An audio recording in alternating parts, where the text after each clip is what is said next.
আসসালামু আলাইকুম। আশা করি সবাই ভালো আছেন। আজকে আমরা সিরাজগঞ্জ হাট পয়েন্টে এসেছি। আমাদের সেই বৃক্ষপ্রেমিক শহীদুল ইসলাম, তিনি আজকে সিরাজগঞ্জ হাট পয়েন্টে বৃক্ষরোপণ করছেন।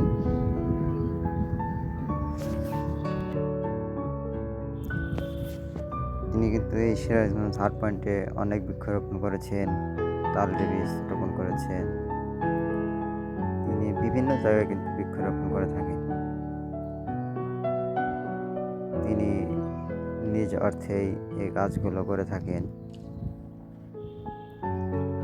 তার নিজস্ব টাকা দিয়ে কিন্তু তিনি এই বৃক্ষরোপণ কাজগুলো করে থাকেন এবং এলাকার যুবক ভাইদেরকে নিয়ে তিনি বৃক্ষরোপণ করেন এবং তাদেরকে বৃক্ষরোপণ করতে উৎসাহিত করেন।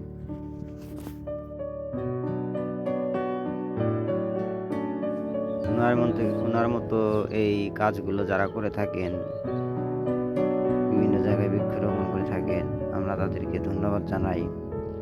পরিবেশের জন্য কিন্তু আমাদের গাছ অনেক প্রয়োজন, তাই আমরা সবাই বেশি বেশি করে বৃক্ষরোপণ করব এবং আমরাও শহীদুল ইসলামের মতো যেন বৃক্ষরোপণ করতে পারি এবং আমরা বিভিন্ন জায়গায় যেখানে খালি জায়গা রয়েছে আমরা সেখানে বৃক্ষরোপণ করব। আসুন আমরা সবাই মিলে সুন্দর একটি দেশ গড়ি এবং বেশি বেশি বৃক্ষরোপণ করি। এই স্লোগান নিয়ে আমরা সবাই বেশি বেশি বৃক্ষরোপণ করি এবং আমার দেশকে আরও সুন্দর এবং সবুজ হিসেবে গড়ে তুলি। ধন্যবাদ সবাইকে।